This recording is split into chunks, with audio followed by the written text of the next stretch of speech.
សួស្តីបងប្អូនទាំងអស់គ្នាក៏លេចមកមើល channel YouTube នេះមួយដែលធ្វើអំពីវីដេអូបែបសុខភាពដែលបង្ហោះចូលទៅក្នុង channel YouTube ហើយមានគេមើលច្រើនមែនតើអញ្ចឹងខ្ញុំចាប់អារម្មណ៍ទៅលើ content មួយនេះឬក៏ប្រភេទវីដេអូបែបហ្នឹងដើម្បីធ្វើហើយ upload ចូលទៅក្នុង channel YouTube channel នេះអាចរកចំណូលខ្ទង់$1000ក្នុងរយៈពេល1ខែអញ្ចឹងបងប្អូនសម័យមើលបើសិនបើយើងមានលទ្ធភាពនៃការឬក៏មានពេលវេលានៃការធ្វើវីដេអូបែបហ្នឹងខ្ញុំគិតថាល្អហើយរកចំណូលបានច្រើនទៀតអញ្ចឹងនៅក្នុងវីដេអូនេះខ្ញុំនឹងប្រាប់ពីវិធីសាស្ត្រសម្រាប់នៃការធ្វើវីដេអូបែបហ្នឹងជាក់ស្ដែងគឺខ្ញុំធ្វើវីដេអូបែបសុខភាពនឹងដែរអញ្ចឹងខ្ញុំតែងតែបង្ហាញបងប្អូនទាំងគ្នាពីវិធីសាស្ត្រនៃការធ្វើឬក៏ content ណាមួយដែលល្អសម្រាប់រុញទៅបរទេសអញ្ចឹងសម្រាប់បងប្អូនដែលចាប់អារម្មណ៍អូខេគួរតែមើលវីដេអូមួយនេះដើម្បីជាចំណេះដឹងដើម្បីមានវិធីសាស្ត្រនៃការបង្កើតទាំងអស់គ្នាតែម្ដងអញ្ចឹងបងប្អូនទាំងគ្នាជំនាញដំបូងគឺយើងចាប់ផ្ដើមប្រើប្រាស់ជាមួយនឹង prompt ឬក៏ script ដើម្បីឲ្យ AI ជួយរៀបចំឲ្យយើងអូខេខ្ញុំ copy ហើយនេះតមកបងប្អូនទាំងគ្នាចូលមកក្នុង ChatGPT អូខេខ្ញុំផាសដល់នេះតមកChatGPT នឹងរៀបចំចេញជាប្រធានបទចំនួន10ឲ្យយើងតាក់ទងទៅនឹងសុខភាពអញ្ចឹងបងប្អូនមើលទៅថាតើប្រធានបទណាមួយដែលបងប្អូនអាចចូលទៅបង្កើតឬក៏អាចធ្វើបានប៉ុន្តែតាក់ទងទៅនឹងការធ្វើបងប្អូនបាច់ភ័យទេគឺយើងឲ្យ AI រៀបចំឲ្យយើងទាំងអស់តែម្ដងកុំបាច់ភ័យថាវាជាភាសាអង់គ្លេសជាមួយជាពីរពិបាកណាស់អញ្ចឹងបាច់ភ័យទេបងប្អូនមើលវីដេអូនេះហើយបងប្អូននឹងអាចធ្វើបានទាំងអស់គ្នាតែម្ដងអូខេអញ្ចឹងបងប្អូនអាចឃើញយើងមាន10ប្រធានបទ10 title ក្នុងការបង្កើតចេញជាអត្ថបទហ្នឹងហើយអញ្ចឹងឧទាហរណ៍ថាបងប្អូនទាំងអស់គ្នាស្រឡាញ់ទី1ណាអញ្ចឹងតកតងទៅនឹងប្រេងដែលបំផ្លាញទៅនឹងប្រព័ន្ធការពារទៅលើមនុស្សនៅពេលដែលអាយុ60ឆ្នាំទៅហ្នឹងហើយនេះគឺជា title អូខេបើសិនបើបងប្អូនស្រឡាញ់ចង់បានមួយហ្នឹងអូខេបងប្អូនចុច select ទាំងអស់បងប្អូនយកកន្លែងនេះ add តែនេះមកអូខេបន្តមកគឺបងប្អូនទាំងគ្នាយើង copy បន្តទីកន្លែងនេះអូខេខ្ញុំនឹងដាក់នៅក្នុង description ដើម្បីបងប្អូនទាំងអស់គ្នាយកទៅប្រើអូខេផាសមកតមកវានឹងរៀបចំចេញជាអត្ថបទឲ្យយើងតែម្ដងអញ្ចឹងនេះបងប្អូនឃើញទេនេះ I need to warn you about something អីចឹងទៅណាអានេះបងប្អូនបើសិនបើយើងមិនចេះអង់គ្លេសក៏ជាបញ្ហាដែរបងប្អូនអាចធ្វើតាមខ្ញុំណា copy មិនធ្វើមិនណាឃើញលយបងប្អូនលយមែនទេនេះឃើញទេលយមែនទេតំណស្អាតអែមអញ្ចឹងនេះគឺជាអ្វីដែលខ្ញុំតែងតែបង្ហាញបងប្អូនទាំងគ្នាដើម្បីមានកំណត់ក្នុងការបង្កើតវីដេអូហ្នឹងហើយបែបហ្នឹងមានភាពងាយស្រួលពេលដែលបងប្អូនមានពេលតនេ1ម៉ោង2ម៉ោងឯងអាចធ្វើបានអត់ជាបញ្ហាទេណាកុំថាធ្វើវីដេអូនេះធ្វើវីដេអូនោះបានល្អអត់ទេគឺល្អដូចតែគ្នាទាំងអស់ហ្នឹងអ្វីសំខាន់គឺវីដេអូណាដែលរកចំណូលបានច្រើនវីដេអូណាដែលរុញទៅបរទេសអញ្ចឹងបងប្អូនអាចពិចារណាតែពិតមាន content ច្រើនមែនតើដែលរុញទៅបរទេសអញ្ចឹងប៉ុន្តែគិតថាមួយណាស្រួលបង្កើតជាងបងប្អូនគិតតែប៉ុណ្្នឹងទៅបានទេអូខេអញ្ចឹងនៅពេលដែលយើងមាន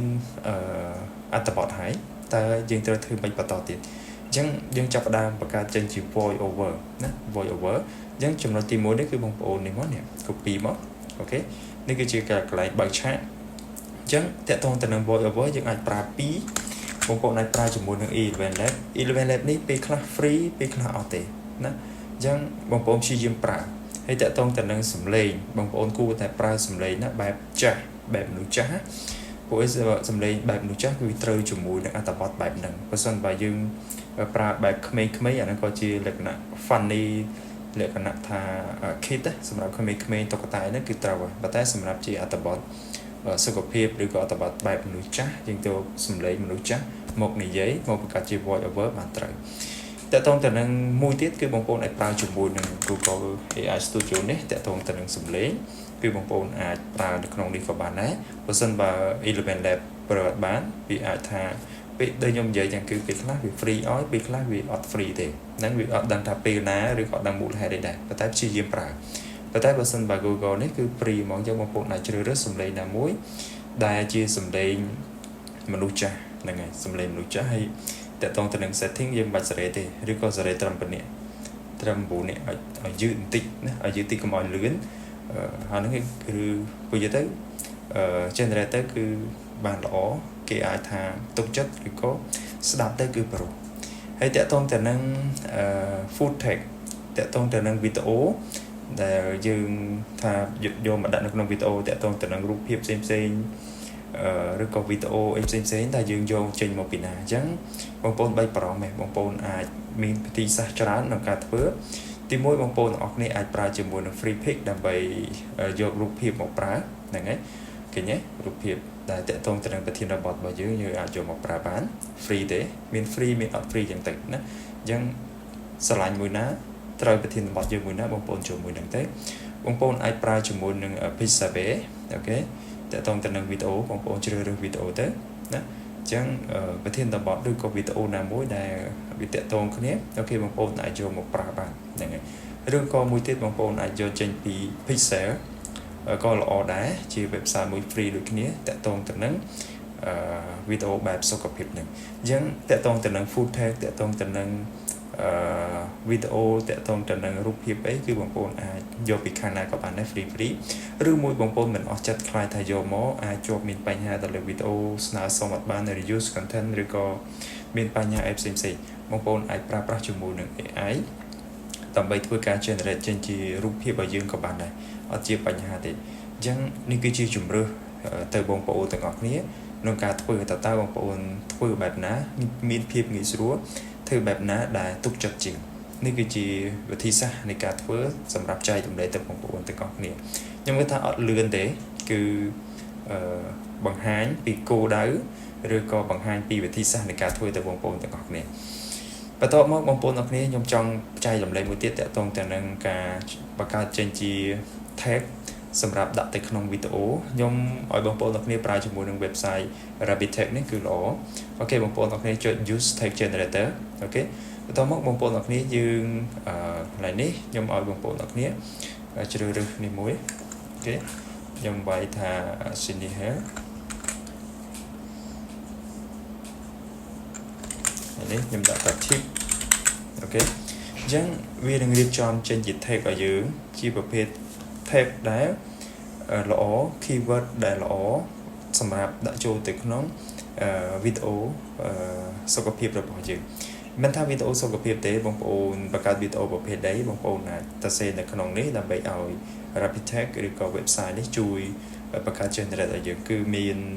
បន្ទុកខ្ពស់ល្អហើយជាប្រភេទ keyword ឬក៏ tag ថ្លៃល្អ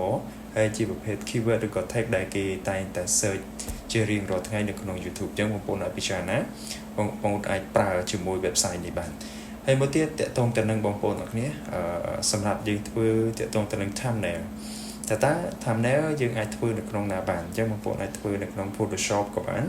បងប្អូនធ្វើនៅក្នុងទូរស័ព្ទដៃអីក៏បានដែរអាស្រ័យទៅលើជំនាញចំណេះដឹងឬក៏អ្វីដែលបងប្អូនធ្វើបានប៉ុន្តែបងប្អូនអាចជ្រើសរើសជាមួយនឹង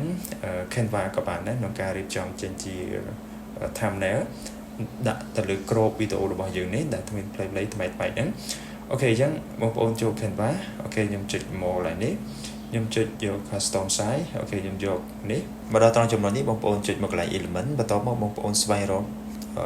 អ្វីមួយដែលបងប្អូនចង់យកមកបង្ហាញអូខេឧទាហរណ៍ខ្ញុំយកជាប្រភេទ Apple អូខេខ្ញុំយកមួយនេះដាក់កន្លែងនេះដាក់ចំកណ្ដាលអូខេបែបនេះបន្ទាប់មកគឺខ្ញុំយកផ្លែឈើមួយទៀតអូខេ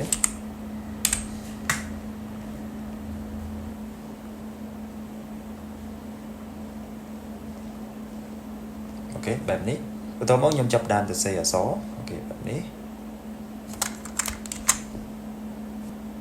នៅខាងលើខ្ញុំចុច effect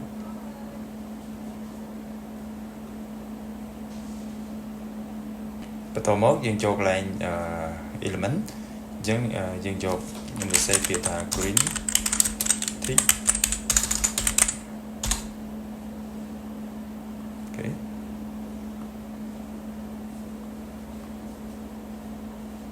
បែបនេះអូខេយក x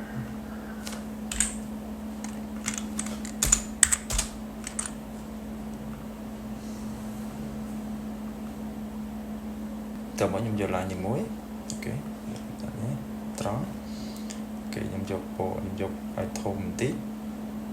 អូខេ ok bằng bộ rồi chứ tại tôi tự năng tham này bởi chứ cứ design tập bản năng mất cứ xa thấy ok tôi muốn nhầm chụp share tôi muốn nhầm chụp download ok lạiនេះគឺខ្ញុំចុច download មកគឺជាការស្រេចចំណុចបន្ទាប់យើងចាប់ដើម edit video យើងខ្ញុំប្រើប្រាស់ជាមួយនឹងកម្មវិធី CapCut ធ្វើការ edit video បែបនេះឃើញទេក៏ដាក់ជារូបភាពហើយយើងដាក់ជាសំឡេងហើយយើងដាក់ជាអក្សរលូទៅគឺជាការស្រេចនេះគឺជាវិធីសាស្ត្រនៃការធ្វើរបស់ខ្ញុំអញ្ចឹងសម្រាប់បងប្អូនអ្នកគ្នាបើសិនបើចង់ធ្វើវីដេអូបែបនេះគួរតែចាប់ផ្ដើមធ្វើមានភាពងាយស្រួលក្នុងការធ្វើអត់ចេញមុខទេហើយ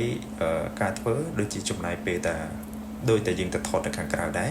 ហើយប្រភេទវីដេអូបែបនេះគឺបរិទេសចូលចិត្តមើលមែនទេអូខេអញ្ចឹងវីដេអូនេះល្អសម្រាប់បងប្អូនទាំងអស់គ្នាក្នុងការចាប់ផ្ដើមជាមួយនឹងផលិតវីដេអូបែបសុខភាពបង្ហោះចូលទៅក្នុង Channel YouTube ដើម្បីសាងប្រាក់ចំណូលបានអូខេវីដេអូនេះមានប៉ុណ្ណឹងចែករំលែកអរគុណគ្រប់លាជួបគ្នានៅវីដេអូក្រោយ